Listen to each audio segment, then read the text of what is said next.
Okay, Miranda, it's so good to have you back. I think it's been a hell of a long time since we last spoke. The world has changed. I think a war too has broken out in between and stopped and might start again. But anyway, we're not here for that today. So how have you been? Been very well, thank you, G. I've been quite busy as well, which is nice. You know, the consulting thing goes up and down, but it's been great. And yourself? Good, good.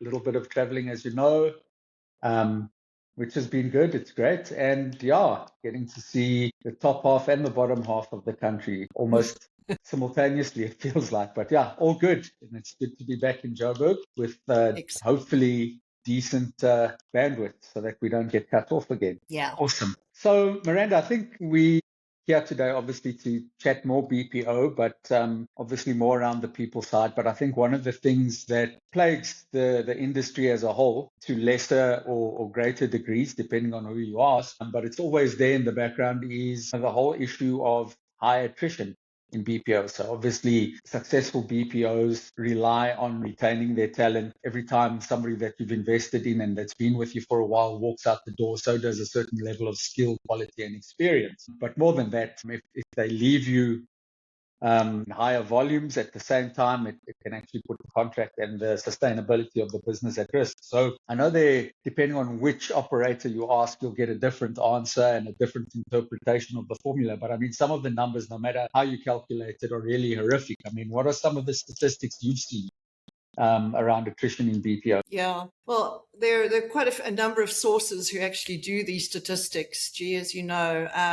And, you know, Business Media Mags, that's an industry publication. They actually cite BPESA data, the BPESA Business Process Enabling South Africa. That's our official industry body in the BPO, and Shiftmate as well. So all of them are pretty much in agreement that typical annual attrition in BPO is everything from 30 to 45% on average. But then there are also little anomalies as well. A high pressure environment, it can go up to 60%.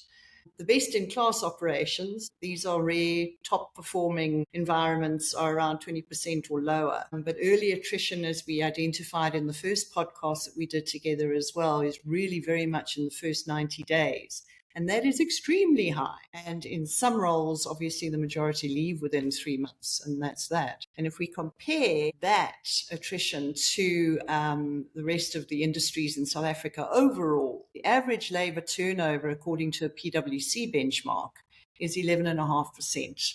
And if you compare that to our BPO stats, then you're looking at a huge discrepancy. Broader estimates, depending on the methodology as well, in all industries, talk about 25% voluntary turnover. So the reality is that most industries sit in the 20 to 25%, far below BPO.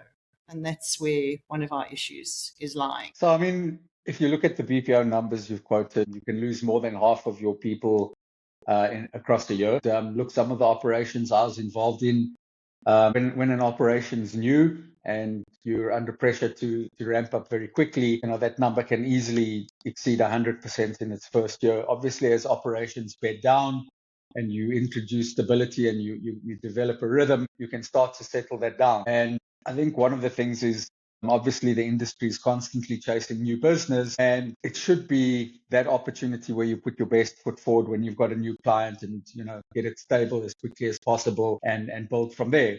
So, I mean, these are things, if you've been in the industry, you'll understand, you've probably experienced it. But, what do we attribute these high levels of attrition to? I mean, where is it coming from? I mean, I'm sure there's more than one reason, and I've got a couple of views. But I mean, standing outside of operations and dealing almost entirely with just the people aspects, almost the bird's eye view of people issues. What's your view? Yeah, this is something that we kind of touched on in our first podcast as well, G, and we're talking about everything from recruitment failures, and we're going to talk about recruitment specifically today, I know. High pressure environments where expectations haven't been met with agents coming in, culture, leadership, and I'm talking about from supervisory level as well, not being able to cope. Many reasons why we see high attrition. But I think if we look at this with really myopically and focus in on recruitment, we see that in most BPO, attrition problems actually begin before day one. So attrition reduction strategies, we're always looking at ways to reduce attrition. And some people get a KPI that you've got to reduce attrition. And those strategies normally focus on things like engagement programs. So how many cookies have you given someone on a Friday, or how many pizzas have you bought? Incentives. Well, let's monetize this so that it doesn't feel so bad. And then wellness initiatives and all these sort of things. But the highest ROI intervention, return on investment intervention, is recruitment accuracy. There is absolutely no doubt about it. Top performing operations actually treat hiring as an operational, and they manage it as an operational risk because of the financial implications that attrition has in the BPO industry and on the bottom line. Cool. So, if we have to choose one, I suppose rightfully or wrongfully, depending if you've got a recruitment person sitting with you, and we know the old story, recruitment blames operations blames recruitment, and so it goes. But I think the right way to look at it is to stick to the numbers or the facts and the data you have so that you can improve and look at it, I think, not as a personal attack, but more objectively. So I think we know the first 90 days is a massive, or let's put it this way, of your attrition problems, the first 90 days stands out like a sore thumb. The first 90 days is typically early life attrition, and early life attrition may lend itself to job fit. Did we get the right person for this role? Were they aware of what was expected? So the story goes. So I guess it's appropriate for the purposes of this discussion, if we're talking about early life attrition, to start with recruitment. Having said that, where is recruitment failing? Okay. Well, I think this is an all-important question, because unless you know where in that recruitment cycle there are failures, you don't know what to fix. And as you so rightly said, this is not all about the recruitment department and laying the blame firmly at any one door. This is saying at a C-suite level, this is costing us millions. We need to focus effort and time and resources on sorting out what we believe is one of the issues, and that is recruitment, and getting it done. There are diagnostic tools actually to assist in this. Rapid assessment for contact center leaders, for example. You've got to, first of all, kind of assess the recruitment pipeline. So you can get a feeling, is it in the attraction? Was the job ad accurately describing the call centers? And I must say that some job ads do ask questions like, are you able to function in a high pressure environment? And what would you say, can you handle abrupt people, something like that. And some ads do ask those questions. But what would you say, Gerald, if you were needing a job? Of course I can handle a high pressure environment. Of course I don't mind every second of my time being measured. So are those in the attraction stage of recruitment? Are those job ads accurately describing the call center realities? And the risk indicators there are candidates are surprised by the role. And if they're surprised, that means that right at the beginning, the job ad wasn't describing the function as it should have been. And then we've got the other stage, screening. So are communication and listening skills tested objectively? There's enough data out there that shows that a more successful call center agent will have superb listening skills and will have superb communication skills. So that's something that perhaps is sometimes overlooked. Interview stage, are behavioral competencies being assessed or not? We've got to have a look at that. It's not all to do with have you had previous experience or do you have a matric? One needs to really have a look at those behavioral competencies. And that's going to indicate whether someone can actually handle customers. And that's going to be a risk indicator for that. Selection. So we've got attraction. Is it there? Screening. Is it there? Interviewing. Is it there? Selection. Candidates exposed to the real job. And a risk indicator there is early resignations. We're going to talk about solutions to all of these, by the way. At the moment, I'm just laying it out in terms of the diagnostic tool. This is the first step that we need to establish. And then the offer. It's lovely. We get our letters of appointment, contracts, and they're told that they get a shift allowance as well, and it's a rand value, whatever it might be. But are the implications of shift patterns actually clearly explained? And one of the risk indicators there, if it hasn't been, is attendance issues or not just attendance issues, but I'm leaving, I've had it, enough is enough. And then the pre-start as well, before they even start, are expectations reinforced before day one? And sometimes one of the real bugbears that recruiters have, and I've had it myself as well, is no-shows. So you're expecting 20 people to arrive and you only get 10. So was the expectation reinforced? Were the follow-ups done? Or week one attrition as well, very quickly. So once we've established where the failures are in the recruitment pipeline, we can then start looking at the actual quality of recruitment. So the second step is you look at a recruitment quality scorecard, and you can score the dimensions however you like. Simply put, it's like a 1 to 5 dimension, and your first dimension is, was there a realistic job preview? And you give a score, and the diagnostic indicator is candidates understand the pressure and the targets.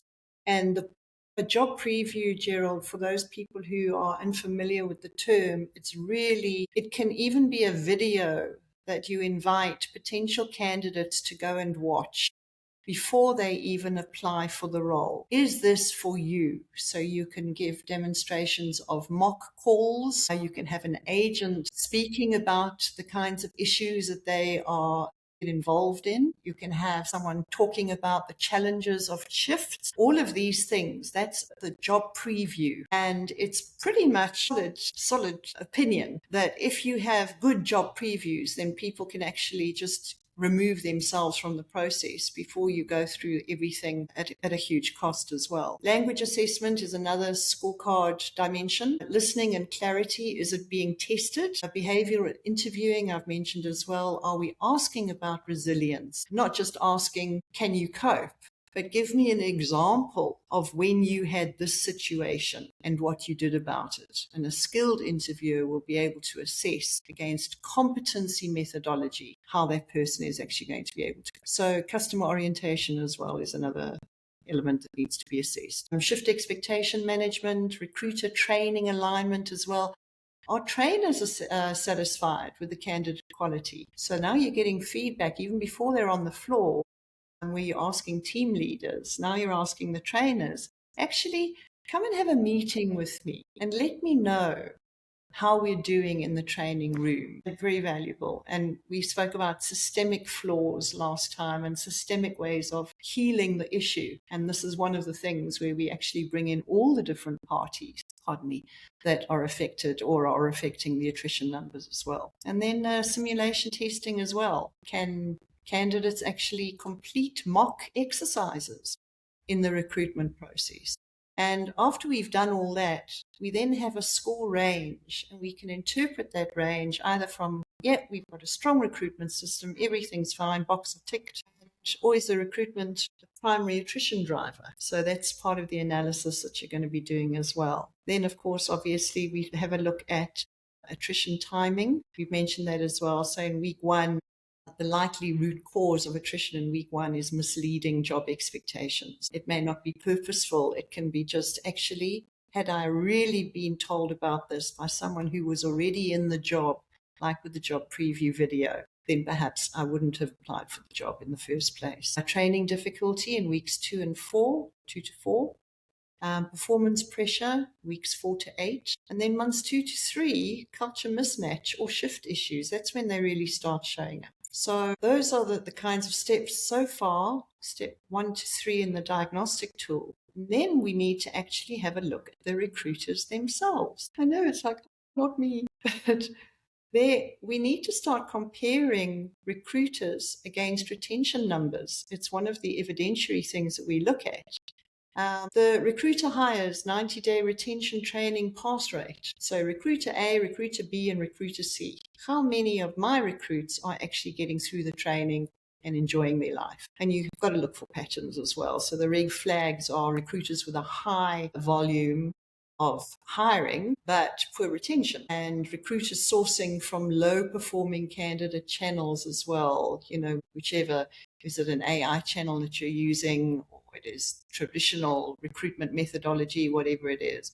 But some of them perform high and some of them perform low. Where are those recruiters looking for them? So I think what I'll do is, for the next steps, Gerald, is just to talk about very briefly the candidate expectation audit. So you ask a new agent in week 2, perhaps, what surprised you most about the job? And then you get your answers. And it can be, I didn't realize targets were this strict, and that means that there was a poor job preview, and several questions that you can add into that pocket. And then attrition cost calculations. So, and this is where I talk about the C-suite being so important in allowing the time and the effort and the resources to really focus on recruitment because of the cost element.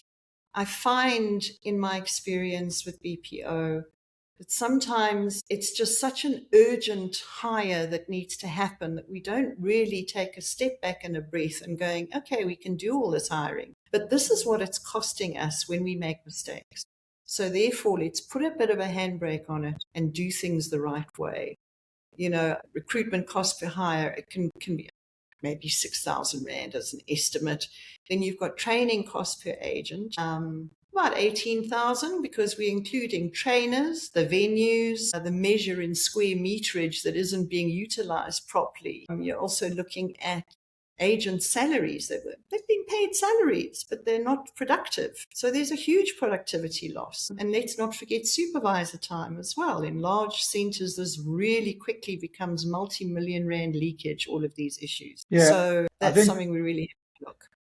I think, I've dabbled in looking at the numbers of what a person walking out the doors in under 90 days costs the business, and looking at some of the things that you've mentioned, and also looking at the lost opportunity in terms of the client was counting on us having a person in that seat, and now we don't for a period of time. It can be anything, from, and this is conservatively speaking, from 45,000 to 60,000, depending on what your cost base is. But there's another element to that. It's not just the monetary side, it's the trust side. If the client sees that you've got a serious attrition problem, clients are getting involved in your operations, even though you've outsourced it, and they're saying, but gee whiz, what kind of company is this if people are just leaving so quickly? Either they've got problems in terms of their hiring process, or they're really just nasty people to be working with. And I think for all of the reasons you've mentioned, there are various aspects that get it wrong. But even listening to you and my own experience is these problems, we could start to resolve them if we all got every department in a room and discussed it, and perhaps signed up to KPIs that held us mutually accountable. Because my experience has been, as you've said, it's an urgent process. A recruiter runs off and has to sift through CVs and get people in and interview. The sad part of that story is that recruiter was probably an agent a couple of weeks before, a couple of months before, and they have probably a high degree of empathy for somebody that's come in, that's got the story of, I need to put food on the table, the usual story, and a lot of recruiter bias, if I can put it in those terms, can creep into the process. And if operations isn't involved, or they've outsourced that whole responsibility to somebody else, you can't really cry over spilt milk when the wrong people start arriving in your business unit, because you've put somebody under pressure. You've told them, I need 100 people to start on Monday, and you're dealing with somebody that's taking very much the humanistic approach rather than the scientific approach. And you get what you create for yourself. But I think recruitment, operations, training, all of the people you've mentioned that have a stake in this need to get into a room and have a look. Say, wow, guys, this last intake was really bad. We lost so many people. What are the common issues? Let's reach out to the people that have left. What are the exit interviews? If we get the exit interviews, what are we seeing? I think, just to finish off my point, I think this whole element is where businesses in BPO like to talk about continuous improvement when they're doing the sales pitch to their client, but you'll be hard pressed to see evidence of a continuous improvement approach in some of these key areas. And I've worked for some of the oldest BPOs, and I've seen what the sales decks look like, and I see it's all window dressing because I know what goes on back at the ranch.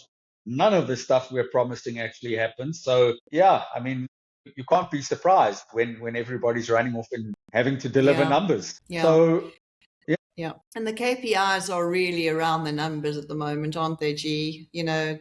The BPO recruiters are measured on time to fill. That's it. How long did it take you? Instead, what they've got to start looking at is KPIs like 90-day retention. And why? Because it's a quality of hire that we're going to be talking about. And within those 90 days, it can really be directed a lot at, if we agree that its recruitment is at fault or it needs to be improved, then that's one of the things. Training graduation rate, another KPI, and quality scores after 60 days.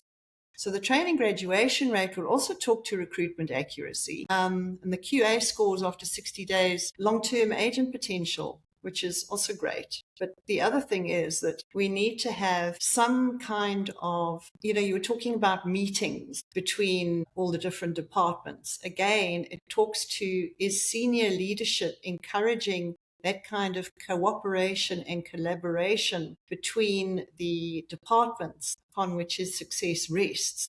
Or is there going to be some kind of, as we, I think, have all experienced, some kind of competition to get to the finishing post first, And I think that's something that we need to have a look at.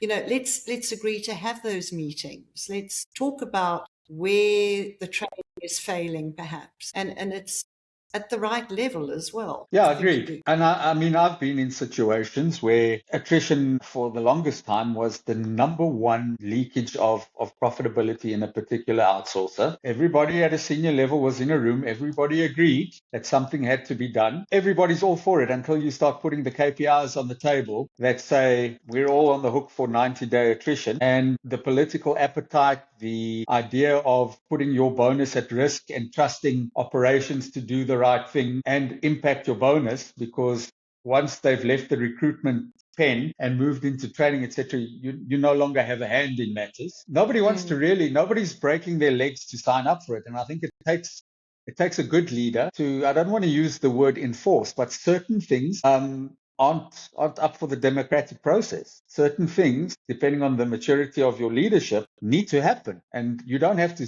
dictate the targets, but you do have to say, hey, Miranda, yes, you're accountable for the recruitment process and everything that it has to do with. But once we've appointed that person, you're still on the line. You're still on the hook to some extent, maybe to a lesser extent, and these targets can be weighted. But I've experienced everybody talks a good game. The problems don't go away until somebody says, okay, cool. You know what? I'm on the line for 90-day attrition target or something like that. And I think, to me, once you get that established at a senior level and it filters down, you know what they say, necessity is the mother of invention, or desperation is the mother of invention, whatever you want to call it. If you're on the line for a target that you don't have the ability or a lever to pull on once they've left your part of the world, you will get very creative in making sure and assisting your colleagues and assisting the other areas to put them in the best position to make sure that that target is achieved. And I think, change management is painful, but something has to happen, and it does start at the top. I mean, there are ways to improve the recruitment process, and there's some controversial stuff. You've described the process, and it's very much based on the humanistic approach, which we'll probably never get away from. But there's some very extreme tools that are based purely on science that would eradicate most of the risk of people that lie to you in the interview just to get a job. And I say lie because there are two pools of candidates that BPOs recruit from. There's a big drive where people are trying to unlock certain grants and dispositions, which is first-time job seekers, and people have geared their businesses around that, and they're quite benevolent. And if you get it right, fantastic, it does what it's supposed to, but nobody's really excelling in that space. It's just a bit of a way to unlock more government money. And the net result is it doesn't really pan out in the operations. Not saying these are bad people, but we're taking first-time job seekers and at times putting them in the most complex of BPO operations. I must just butt in there. The grants are obviously often balanced with the attrition costs. Correct. So you Correct. Delivering out as well. So let's not fool ourselves that it's all about the grant. But we've also seen, particularly in the Western Cape, that because of the saturation, the greatest proportion of candidates you get walking into your open day are people currently employed in the BPO space. Yeah. They actually know how to type. They know how to speak with customers. They've got the skills. What they don't have, in my personal opinion, is the integrity. They don't have the integrity to work the shifts. They know what they're in for. It's quite a statement, G. It's a statement, and again, I'll tell you about science. It's not that it's nice for me to be glib about these things. It's a statement based on the fact that you see people with 3 years experience coming from the best BPOs down the road, and the guaranteed will be the people within that pool. And bear in mind, let me put it into some level of context. It only takes 2 out of 10 people to tank your operation. So when I speak like this, I'm not talking about 80% of the people are bad. I'm talking about possibly 20% or definitely 20% that are enough to tank your operation. If you have 20% absence on an ongoing basis or 20% absence when you need people most, they will destroy your operation. It only takes 20% on a consistent basis to completely eradicate trust with your clients. 20% of the people are lying. They tell you they're happy to work these US shifts. They're not. They're not. It doesn't meet up with their lifestyle of drug taking, drinking, single mothers, transport. It doesn't work for them. It really, if you really boil it down, whether it's their social habits or the challenges they face at home. US hours, let's use US hours because that's, in my opinion, the biggest problem. That's where you see high levels of attrition. It doesn't work for you. Yet when you You're ask the talking interview... specifically about the experienced agents that are coming in. Yes, Hey? yes. So these are people that are running away from something. They're not running to something. They've burnt their bridges. The employer has no way of phoning up the previous employer or anyone on that CV to say, hey, was Miranda, what kind of person was Miranda? You're not allowed to ask these things. And even if you did, it's a numbers game. There's so many of these people. Who remembers? Who cares? Their bosses have probably moved on. Nobody knows this person in reality. So you do need a new level of tool that looks through the CV, beyond the CV, at the person and can tell you if they're being truthful or if there's risk in what they're telling you. And look, these technologies exist. The problem is, it's not the cost. The problem is people are saying, gosh, that's quite extreme. So there are ways to cure it, like getting people into the same room, having difficult discussions and moving out there with a shared set of targets to tackle this problem. A lot of this stuff is the choice of the leadership in that organization that is making it more difficult to tackle attrition. I don't think attrition will go away with more incentives, more allowances. It doesn't. I've seen people...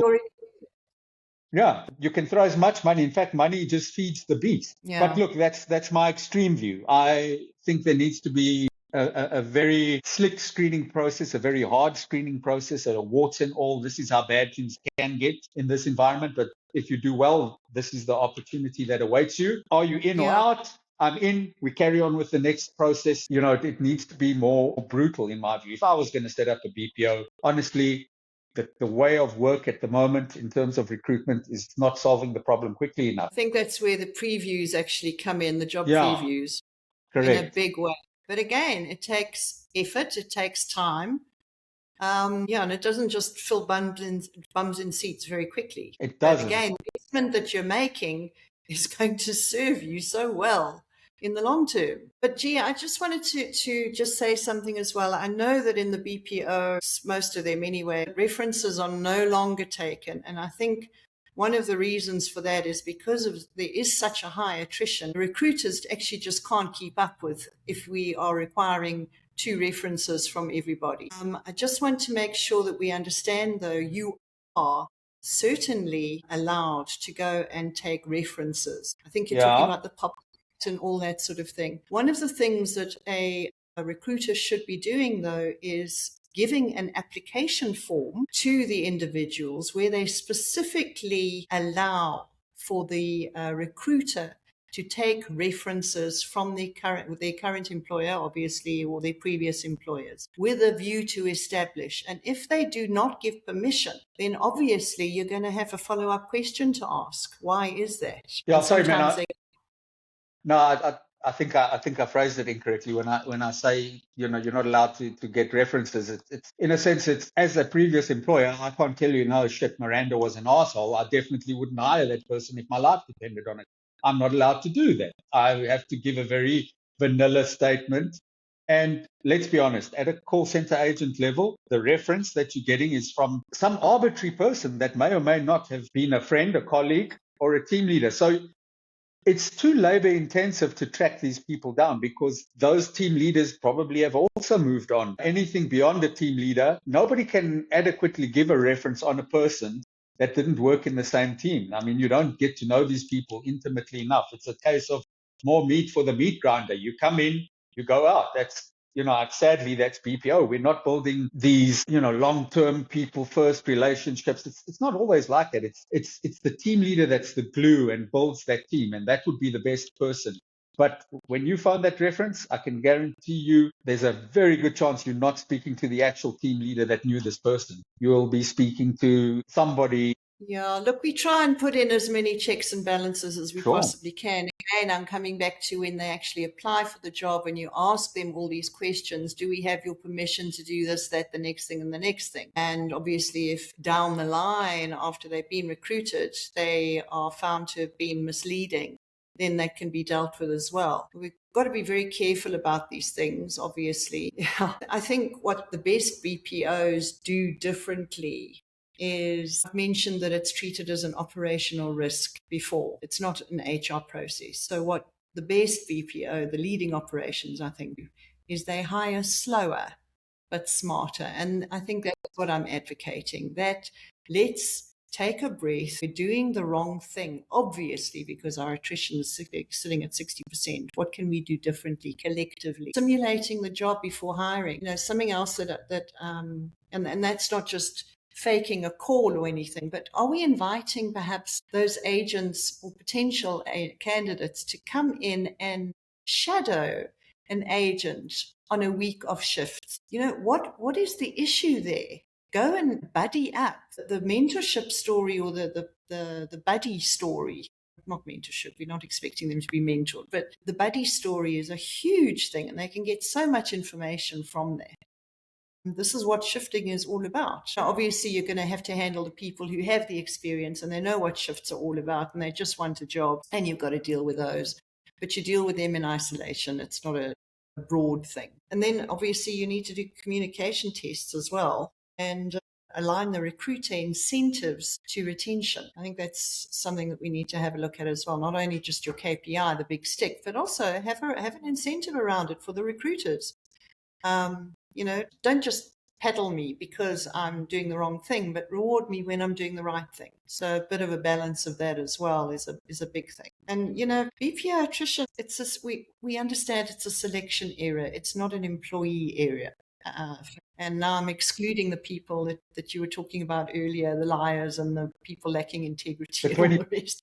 The 20%, because you've got to deal with 80, right? And deal with the 20 in a different way. So, yeah, I think we can talk about speed and everything, and we can only address speed if we have the pipeline to be able to address it and address it properly. Because if there's no pipeline, then you're looking at high numbers, quick, and again, you're measuring the wrong thing. So I think that's pretty much what I can talk about there. I think it's the experiences that we can offer agents before they come on board, or potential agents before they come on board, that is going to allow us to save a huge amount of money. So I think, Miranda, if I hear you correctly, it's really, let's look at our recruitment processes. Let's make sure we're exposing people to accurate information and a taste of what the job entails. Let's check their understanding to make sure what we're saying is what they understand. Let's resource our recruitment departments correctly, because not everything needs to be a rush at the last minute to try and fill 100 seats within 5 days. But also let's make sure across the business, across this value chain, that there's shared responsibility in the form of KPIs. And let's have those discussions, and let's understand that this is a corporate imperative to improve what we're doing, not only from a numbers perspective, but also you do want people to speak well of you. I have no issue hiring somebody, and if they're only with me for a year and they've given me their best shot for 12 months and they want to move on to something bigger and better, there's no reason why we shouldn't part as friends. I have no expectation that a contact center agent walking into a outsourced contact center environment needs to be there as a career. It's not a career of first choice. In fact, if we're really honest, and people don't want to hear this, nobody in standard 9 or not even standard, what's it called now, grade 11, is sitting there dreaming of the day they get to work in a contact center. Some do, but I didn't get into it to stay at a certain level. And